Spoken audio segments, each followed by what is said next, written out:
আসসালামু আলাইকুম সবাইকে, welcome back to Nisha's diary. ফ্যামিলির ছোট্ট একটা ট্রিপে আবারও যাচ্ছি নিউ ইয়র্কে। এতবার নিউ ইয়র্কে যাই, সো আজকে আর প্রথম থেকে শুরু করিনি, রাস্তার মাঝখান থেকেই শুরু করে দিয়েছি ব্লগ। দেখতে থাকুন। যেহেতু ভোর রাতের দিকে আমরা রওনা করেছিলাম, তো মাঝখানে মিডল অফ দ্য ওয়েতে সবাই একটু ব্রেকফাস্ট করে নিচ্ছে। মা বাসা থেকে আটার রুটি বানিয়ে এনেছিল, আলু ভাজি। তো একদিকে নানি, একদিকে দাদি, আরেকদিকে দাদা, আরেকদিকে বাবা, চারজন মিলে আলাইনাকে নাস্তা খাওয়াচ্ছিল। তো সবাই মিলে একসাথে ব্রেকফাস্ট করছিল।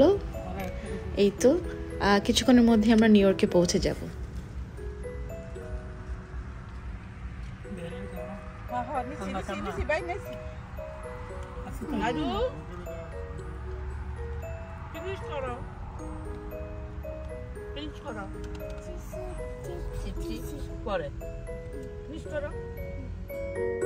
নিউ ইয়র্ক মানেই হচ্ছে খাবার দাবার আর খাবার দাবার। সো আমার সব ব্লগে তো নিশ্চয়ই দেখেছেন, নিউ ইয়র্কে গেলে প্রচুর খাওয়া হয়, অ্যান্ড ফুচকা তো খেতেই হবে। যেহেতু আমরা সব সময় নিউ ইয়র্কে গেলে খাবার দাবারের ভিডিওই করি, তো এবার আসলে খুব বেশি খাবার দাবারের ভিডিও করব না। ফুচকা তো খেয়েছি, মাস্ট 4-5 বার ফুচকা খাওয়া হয়েছে সারাদিনে, কারণ আমরা একদিনই ছিলাম নিউ ইয়র্কে। তো আজকে অনেক কিছু কভার করতে হবে, তো আমরা খাবারের ব্লগ বেশি একটা করিনি, জাস্ট এটা ছিল আমাদের ব্রাঞ্চ। অ্যান্ড দেন আমরা চলে গিয়েছি গিয়ে একেবারে স্ট্যাচু অফ লিবার্টির ওখানে, কারণ আমাদের ওখানে যেতে যেতে একেবারে বেজে গিয়েছিল অলমোস্ট 4 o'clock। তো তারপরে এখন নতুন একটা সিস্টেম করেছে। আগে যেখান থেকে আমরা বোটে উঠতাম বা শিপে উঠতাম, শিপে করে যেতে হয় স্ট্যাচু অফ লিবার্টির ওখানে। এখন আর ওভাবে যাওয়া যায় না, ওদের রেনোভেশনের কারণে স্পেসটা চেঞ্জ হয়ে গিয়েছে। তো আমরা ওখান থেকে আবার ড্রাইভ করে আবার আরেক জায়গায় যেতে হয়েছে, নতুন জায়গায়। তো সেখানে আবার টিকিট কাটার পরে আরও 1.5 ঘন্টা পরে শিপ আসবে, সো অনেক ওয়েট করতে হয়েছে। সেখান দিয়ে আমাদের টাইমিংয়ে একটু আমরা যেভাবে ক্যালকুলেট করেছিলাম যেটা কোথায় কোথায় যাব বা কী করব, তো একটু ব্যাঘাত ঘটেছে, বাট স্টিল ওকে। তো আমরা ওয়েট করছিলাম, ওয়েট করার পরে মোটামুটি সেদিন কিন্তু ওয়েদার ভালো ছিল, কারণ আমাদের এখানে গত 2 weeks এত গরম ছিল, বাট আলহামদুলিল্লাহ আমরা যেই উইকে নিউ ইয়র্কে গিয়েছি অতটা গরম ছিল না, ওয়েদার মোটামুটি ভালো ছিল, তাই ঘুরে খুব বেশি অস্থির লাগে নাই। তো একটু পরে আমরা শিপে উঠে যাব। Because it generated a lot of jobs for New Yorkers during the Great Depression. But when it was done, it had almost no purpose besides generating jobs for New Yorkers. It was teased by newspapers and nicknamed the Empty State Building. When King Kong would climb the Empire State Building in the movie in 1933, the building was only 30% full. They would hire people in 1933 to go inside the building and turn on lights to make it look more occupied. আলাইনা এত happy ছিল, ও এত খুশি ছিল, সারাক্ষণ চিৎকার করছিল। তো এখান দিয়ে তো শিপের মধ্যে ব্রিফ করছিল, আমরা ভেবেছিলাম আমাদেরকে স্ট্যাচু অফ লিবার্টির যে আইল্যান্ডটা আছে সেখানে নামাবে, বাট দিস টাইম ওরা ওখানেও আমাদেরকে নামায়নি, কারণ ওদের সব জায়গায় রেনোভেশন চলছে, কাজ চলছে, নতুন করে কিছু হয়তো বানাচ্ছে বা কোনো কিছু ঠিক করছে। তো এই কারণে ওরা আমাদেরকে কোনো আইল্যান্ডেই নামায় নাই। আমরা জাস্ট শিপে করেই পুরো ট্যুরটা 1 hour and something এর মতো একটা ট্যুর ছিল। তো আমরা পুরোটা টাইমই একদম শিপের মধ্যে ছিলাম। স্ট্যাচু অফ লিবার্টির স্ট্যাচুটা আমরা দেখেছি, অ্যান্ড আশেপাশে যেগুলো আছে বা ব্রুকলিন ব্রিজ, তারপর গিয়ে নিউ জার্সির একটা সাইড দেখা যায় এখান থেকে। তো ওগুলাই আমাদেরকে দেখাচ্ছিল এবং সবসময় ব্রিফ করছিল এটার সাথে। তো যাই হোক, আমরা ভেবেছিলাম যে উপরে যাব। তো আমরা তো আগে ওই যে ক্রাউনটা, যেটা একদম স্ট্যাচু অফ লিবার্টির ওই যে আলো হাতে যেটা দাঁড়িয়ে আছে, একদম ক্রাউন পর্যন্ত আমরা যেতাম। ভেতরে একেবারে লিফট আছে এবং টিকিট কাটতে হয় সেপারেটভাবে। ক্রাউনে যাওয়ার জন্য আলাদা টিকিট, ক্রাউনের নিচ পর্যন্ত আলাদা টিকিট। বাট এবার আসলে কিছুই করতে পারিনি, কারণ আমাদেরকে যেতেই পারিনি, কারণ ওরা রেনোভেট করছে, সংস্কার করছে, নতুন করে সব কিছু করছে বা নাকি কিছু হয়তো ঠিকঠাক করছে, তো ওখানে আমাদেরকে যেতেই দেয়নি। তো সারাক্ষণ আমরা শিপে করেই ঘুরেছি। তারপর We're gonna শিপ sail থেকে হয়তো underneath the আমরা Brooklyn যাবো Bridge. আর কি টাইম স্কোয়ারে, ওই Have জায়গাটা your আমরা যতটুকু cameras পারি ready? কভার করব, এবং Because দেন now আমরা চলে যাব আমাদের is হোটেলে। another এটা great হচ্ছে photo ব্রুকলিন opportunity. ব্রিজ, পেছন থেকে যেটা দেখা I যাচ্ছে encourage এটা everyone হচ্ছে on Brooklyn board bridge, here in সবচেয়ে Brooklyn. সুন্দর ব্রিজ এবং নিউ ইয়র্কের সবচেয়ে পপুলার একটা ব্রিজ। তো রাতের বেলা দেখতে সুন্দর লাগে কারণ একদম লাইটিং থাকে, On দেখতে the খুব right, you ভালো now see লাগে। the Manhattan তো যাই and the হোক, এখান Williamsburg থেকে আমরা Bridge. চলে যাব হচ্ছে Brooklyn, ডিরেক্টলি হোটেলে। Manhattan, আমরা and অবশ্য the রাতের Williamsburg. খাবার নিয়ে নিয়েছিলাম, Now আমরা get Sagar our Chinese circle থেকে point. রাতের খাবারটা পিক করে নিয়ে নিয়েছিলাম। তো তারপর একদম সরাসরি চলে যাচ্ছি নিউ ইয়র্কে, আমাদের নিউ জার্সিতে। আমাদের হোটেলটা নিউ জার্সিতে বুক করা আছে।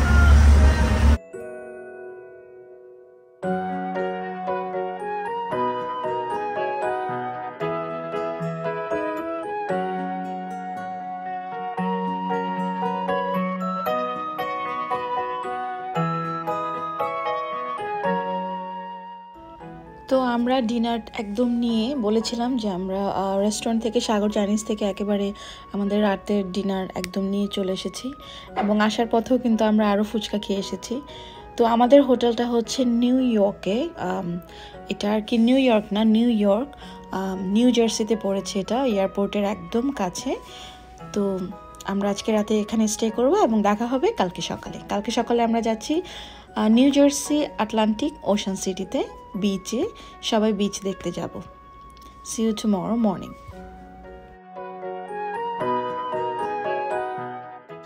সো এটা হচ্ছে second day, it's not morning, এটা অলরেডি 12:30 বেজে গিয়েছে। তো আমরা 12:30 বাজে একেবারে হোটেল ছেড়ে দিচ্ছি। আমরা আসলে হোটেলের যে একটা ব্রেকফাস্ট থাকে সেটা আমরা ধরতে পারিনি, কারণ সবাই টায়ার্ড ছিলাম এবং ঘুমিয়ে গিয়েছিলাম। হালকা পাতলা আমরা স্টারবাকস থেকে একটু ক্রুসেন অ্যান্ড এগ খেয়েছি, এবং আলাইনা একটু সিরিয়াল খেয়ে নিচ্ছে। তো একেবারে আমরা এখান থেকে চলে যাচ্ছি হচ্ছে 2.5 hour ড্রাইভের মতো আটলান্টিক ওশান সিটি বিচে চলে যাচ্ছি।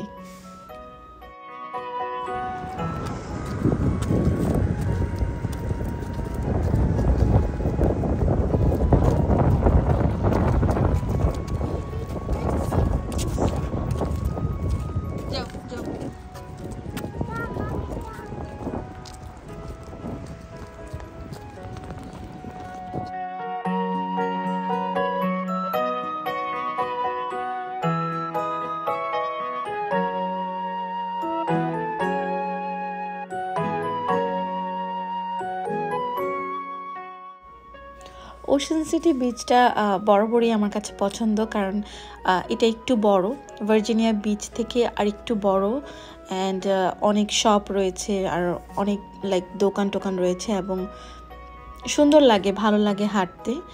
আর হচ্ছে গিয়ে একটু বড় এটা। তো আমরা ভিজে নাই, কেউ আসলে ভিজে নাই। তো জাস্ট আমরা একটু হাঁটাহাঁটি করছিলাম, কিছুক্ষণ ছিলাম, যদিও আমরা তখনও পর্যন্ত লাঞ্চ করিনি। এখান থেকে পরে আমরা লাঞ্চ করতে যাব। অ্যান্ড এখান থেকে আমাদের বাসায় ফিরতে আসলে খুব বেশি একটা সময়ও লাগবে না, মেবি 2.5 থেকে 3.25 ঘন্টা এরকম লাগতে পারে।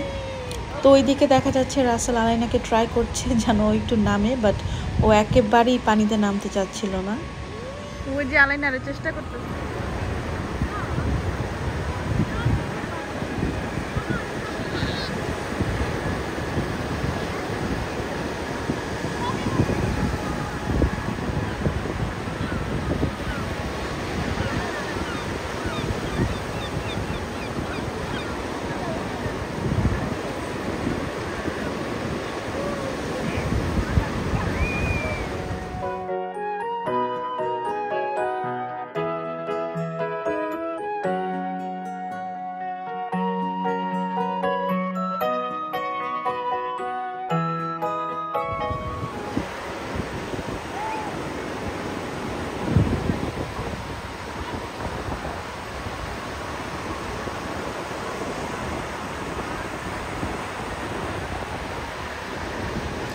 যত যাই বলি না কেন, সমুদ্রের গর্জনটা কিন্তু খুব সুন্দর লাগে। আর এখানে আলাইনাকে তো রাসেল কিছুতেই নামাতে পারেনি, তো তারপরে সবাই ওখান থেকে উঠেই চলে এসেছি, কারণ বাসায়ও তো ফিরতে হবে, লাঞ্চ করতে হবে। তো ওখান থেকে উঠে এসে আমরা বিচের এই পাশটাতে অনেকগুলো গেমস শপ রয়েছে, সেখানে আলেনাকে একটু দেখানোর জন্য আমরা নিয়ে গিয়েছিলাম এবং কিছু ওখান থেকে খেলা ট্রাই করছিলাম। তো চলুন সেটা দেখে আসি।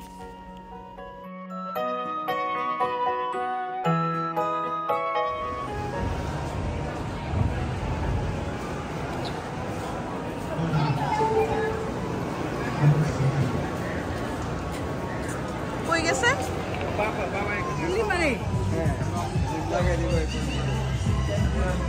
কি পরে কি কি পাইবি? আলাইনা ওদিকে যাও, আলাইনা বাবার সাথে যাও।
দেখুন একটু তাকাও,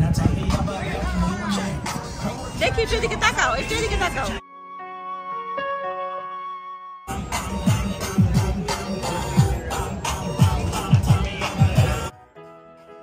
এখান থেকে আসলে সবাই ট্রাই করছিল, বাট একজনেরও বল আসলে বাস্কেটে যায়নি, বাস্কেটবলে। তো ওরা সবাই ট্রাই করছিল এবং দেন আলাইনা কান্নাকাটি শুরু করে দিয়েছে যে ও এরকম বল থ্রো করবে। আর যেহেতু কোনোটা থেকেই আমরা কোনো গিফট উইন করতে পারিনি, আলাইনার মেজাজ আরও গরম ছিল, বিকজ ও টয় অলরেডি চুজ করে ফেলেছে যে ও কোনটা চায়। বাট যেই গেমসগুলোতে খেলা হয়েছে কেউই আসলে উইন করতে পারে নাই। তো এই তো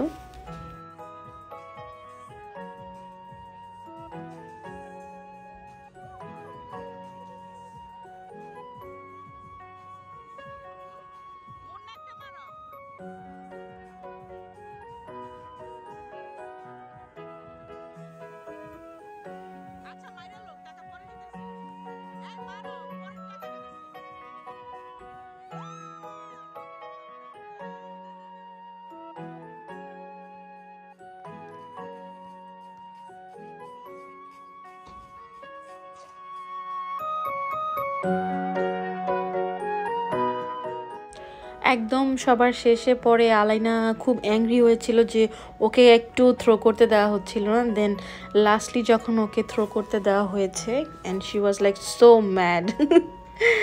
তো দেখেছেন ও বলটা কীভাবে নিয়েছে, বিকজ ও অনেক ম্যাড হয়ে গেছে অলরেডি দ্যাট টাইম। তো তারপরও সে একবার দুইবার আর কি থ্রো করেছে, কারণ ও তো আর এত উঁচুতে আরও ফেলতেই পারবে না। আফটার দেন আমরা সেখান থেকে কাছাকাছি আরেকটা রেস্টুরেন্টে চলে গেলাম। আই থিঙ্ক এটা একটা পাকিস্তানি রেস্টুরেন্ট ছিল। তো সেখান থেকে আমরা সবাই আর কি বাফেটে নিয়ে নিয়েছি, কারণ অর্ডার করে আসলে এক একটা আইটেম, তো বাফেটের আইটেমগুলো ভালো ছিল বলে আমরা সবাই বাফেট নিয়ে নিয়েছিলাম। খাবারগুলো সেখানে মোটামুটি খুবই ভালো ছিল। আমরা জাস্ট এক্সট্রা অর্ডার করেছিলাম হচ্ছে গার্লিক চিলি নান। এটা আসলে আমি ফার্স্ট টাইম খেয়েছি ওখানে। ইটস নাথিং লাইক ডিফারেন্ট কিছুই না, গার্লিক নানের মধ্যে একটু গ্রিন চিলি এবং একটু ধনেপাতা অ্যাড করা ছিল, দ্যাটস অল। বাফেটের আইটেমগুলো কিন্তু খুবই ভালো ছিল। পনির টিক্কা মশলাটা খুবই জোস ছিল, আমি তো ওইটা দিয়েই বেশিরভাগ খেয়েছি এবং চিকেন বিরিয়ানিটাই খেয়েছি। তো এই তো খাওয়া দাওয়া মোটামুটি আমরা শেষ করে, এটাই হচ্ছে আমাদের ট্যুরের লাস্ট খাবার দাবার নিউ জার্সিতে। খাবার দাবার শেষ করে আমরা বাসার উদ্দেশ্যে রওনা দিব। এখান থেকে বলেছিলাম অলমোস্ট 2:30 to 3 আওয়ার্সের একটা ড্রাইভ হবে। তো খাবারটা এখন শেষ করে ফেলি। এই যে মামি এদিকে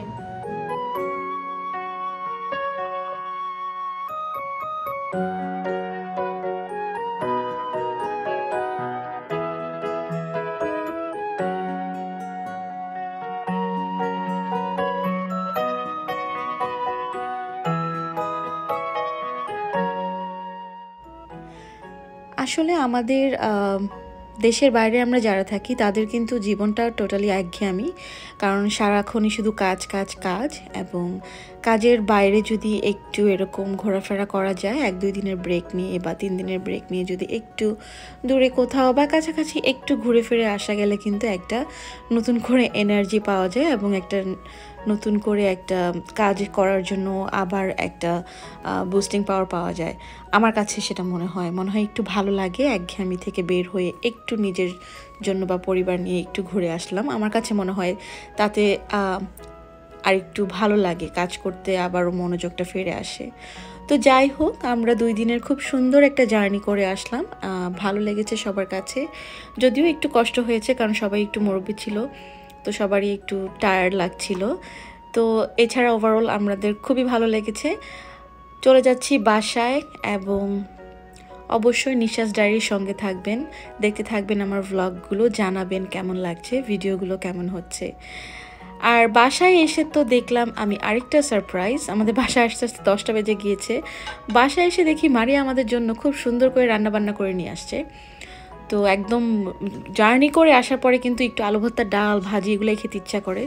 ও সেদিন ফার্স্ট টাইম এতগুলো আইটেম একসাথে রান্না করেছে, ডিম ভুনা, কোরাল মাছ ভুনা, তারপর করলা ভাজি, আমার শ্বশুরের জন্য ডাল আর করলা ভাজিটাও করেছে, এবং পুঁটি মাছ দিয়ে একটা কিসের ঝোল বানিয়েছে। খুবই টেস্টি হয়েছিল রান্নাটা, খুবই ভালো লেগেছে। থ্যাংক ইউ মারিয়া, তোমাকে অনেক থ্যাংক ইউ, অ্যান্ড ভাইয়া অনেক থ্যাংক ইউ সুন্দর করে আমাদের জন্য নিয়ে আসার জন্য। তো আমাদের জার্নিটা সুন্দর ছিল, আশা করছি আমাদের ভিডিওটা দেখে আপনাদের সবার ভালো লেগেছে। অবশ্যই জানাবেন, কমেন্ট করবেন, শেয়ার করবেন ফ্রেন্ডস অ্যান্ড ফ্যামিলির সাথে। নতুন ভিডিওর জন্য ওয়েট করুন, শীঘ্রই চলে আসছে আলাইনার বার্থডে ভ্লগ। টিল দেন, আল্লাহ হাফেজ।